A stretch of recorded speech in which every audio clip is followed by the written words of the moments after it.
आरो नांगोला जोंनि सराइबिल समस्तिनिफ्राय 2025 मायथाइनिफ्राय चिरदिननि थाखाय बिदाय लानांगोन। हेलिकप्टार बाखियाव लाबोदों, थाव सोनो गैया हेलिकप्टार। रोजा रोजा सुबुङा बेंगुरा जानायनि उनाव जेल जानायनि उनाव दिनै बिटिसि बिटिआर जों मोनदों। 17 बोसोराव हाग्रामा महिलारिया मा मावखो बे हिसाबखौ होनांगौ। ट्रेक्टर पार्टिया नांगोलखौ फेजेनगोन। दिनैहाय जोंनि सराइबिल बियाबनि सिङाव रायमाना बिसिडिसिनि सिङाव दिनै लोब लोब रायजोफ्रा ओंखारनानै आंखौहाय बिजाथि महरै बरायदों। बे बिजाथि महरै बरायनायनि थाखाय आं गोसो गोरबोनि थाखाय जोंनि रायमाना बिसिडिसिनि रायजो राजाफोरखौहाय साबायखर बावहरदों, खुलुमनाय जासिहरदों। बिथांमोना जे दिनै आंखौ एसेबां थुलुंगा होफैबाय, आं जोबोद गोजोननाय मोनदों। नैबे जे बरायनाय रायमाना बिसिडिसिनि सिङाव मथामबिल हाथायावहाय बेनो इंगित।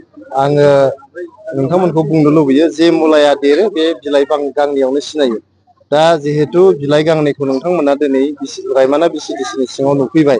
जोंनि सराइबिलाव एबार ट्रेक्टर पार्टिया नांगोलखौ फेजेनगोन आरो नांगोला जोंनि सराइबिल समस्तिनिफ्राय 2025 मायथाइनिफ्राय चिरदिननि थाखाय बिदाय लानांगोन। आसा जों नुनो मोनदों दे गोबां प्राइमारिफोराव दिनैहाय गिदिंनाय जाबाय। गासैबो प्राइमारियाव सुबुंफोरनि माखासे जेनेबा खुसिफोरखौ आलदा रोखोमै जों नुनो मोनदों। बयनिबो मोखाङाव मिनि सुनायखौ नुनो मोनदों बरायनायजों लोगोसे। थारैनो सराइबिल समस्तिया देरहाखानाया रोखा जासिगोन नामा सार? सराइबिल समस्तियाव मैयानिफ्रायनो जोबोद आंनिफ्राय सम बिबाय थादों आंखौ बरायनो होननानै। जोंनि इउपिपिएल हान्जानि गिबि सारिनि दैदेनगिरिफोर प्रमद बर' सार, बिजि ब्रह्म, रंगोरा नार्जारि, गबिन्द बसुमतारी सारमोना आंखौहाय सराइबिल समस्तिनि सासे जग्य बिजाथि होननानै आंखौ जे फोसावग्रोमोना रायजो राजाफ्रा रंजाखांदों। रंजाखांनानै मोनफ्रोमबो बिसिडिसि मोनफ्रोमबो प्राइमारियावनो लिंहरगासिनो दङ। दिनै मोनब्रै बिसिडिसि आरो प्राइमारियाव आं सम होनो हादों। गाबोनबो मोनब्रै बिसिडिसियाव आङो सम होगोन आरो बिदिनो आद्रा थानायखौ उननि समफ्राव सम होलांबाय थागोन। जिहेतु आङो हानजानि जेनेरेल सेक्रेटारिबो गोबां बियाबफ्राव थांनो गोनां जादों। आंनि समस्तियाव सराइबिल समस्तियाव सम होजोबनो हायाखै। थेवबो दिनै रायजो राजाफ्रा जेसेबां रंजाखांनानै जे आंखौ बरायदों, आशीर्बाद होनो फैदों, बिनि थाखायनो आं रायजो राजानि आथिं खुलुमनानै आङो बिथांमोननिसिम साबायखर बावहरदों। आरो खनसेबाव 5 बोसोरनि थाखाय प्रमद बर'आनो सरकार दादों होननानै थेवबो माखासे सेरें बेरें मानसिफोरा जे गुबुन दोलोआव हाबनानै दं। दा बैफोरबायदि मानसिया जुदि सरकारानो दानो हाखायाब्ला बिथांमोनखौ मा फोरमायदों? दिनै बिपिएफ हान्जानि दैदेनगिरि आरो आफादगिरि आगुनि बिटिसिनि चिफ हाग्रामा महिलारिनि जे थासारि, जोबोद गाज्रि थासारि। बिथांनि जे मिडियायाव बुंबाय थानाय बाथ्राफोर जोबोद लासिं सिं बाथ्राफोर। बिथाङा खनथाम सिफ जालांनायनि उनाव बिथांनि बाथ्रा बुंनायफ्रा दिनै सारा आसामावनो मिनिथाव। सासे कमेडियान बायदि बाथ्रा बिथाङा बुंगासिनो दं। जों बर' हारिनि सासे दैदेनगिरि, मोनसे समाव बड' लिबारेसन टाइगार्सखौ बिथाङा दैदेनबोदों हिसाबै बिथांनि खुगानिफ्राय जोङो मोजां मोजां बाथ्रा खोनानो लुबैयो। बिथांनि बे कमेडि खालामनाय, बिथांनि मिनिथावना बाथ्रा बुंनाय, बेजोंहाय बड'लेण्डआ जौगाया। बर' हारिहा जेबो मुलाम्फा जाया, गुबुन हारिफ्राबो जेबो मुलाम्फा जाया। बिथाङा फैगोन 5 बोसोराव नैबे बिसायख'थियाव गेलेनानै देरहामारोब्ला 5 बोसोराव मा मावलांगोन, मा खालामगोन, बर' हारिनि थाखाय मा खालामगोन, बिटिआरनि थाखाय मा खालामगोन, बिभिन्न जाथि जनगोष्ठीनि थाखाय मा खालामगोन, लाइमोनफोरनि थाखाय, आइजोफोरनि थाखाय मा खालामगोन, बेफोर बाथ्राखौ बुंनांगौ बिथाङा।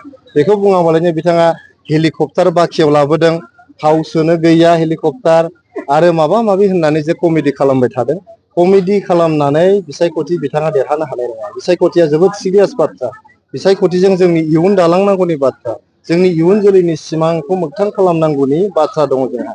बड'लेण्ड ओनसोलखौ जोङो प्रिथिबिनि गेजेरावनो जौगासिन सारियाव लाबोनायनि मोनसे जोंहा सिमां दङ। बर' हारिया 5,000निफ्राय बांसिन मुंख्लं जानायनि उनाव, रोजा रोजा सुबुङा बेंगुरा जानायनि उनाव, जेल जानायनि उनाव दिनै बिटिसि बिटिआर जों मोनदों। बेवहाय सासे कमेडि खालामग्रा मानसिनि आखायाव जोङो, मिनिथावना मानसिनि आखायाव जोङो बिटिआरखौ हगारनानै होनो हाया। आरो बिथाङा खोन्थानानै होथों रायजोनो, बिथाङा मा परिकल्पना दं, मा बिथांखि दं मावनो थाखाय। दिनैहाय जों आसामाव थांबानो जोङो गुबुन हारिजों रायलायोबा, इन्टेलेक्सुयेलजों रायलायोबा बयबो हाग्रामा महिलारि सारखौ मिनिनानैसो रायलायो। बुङो जे बिथाङा जोबोद कमेडि खालामनो हायो होननानै।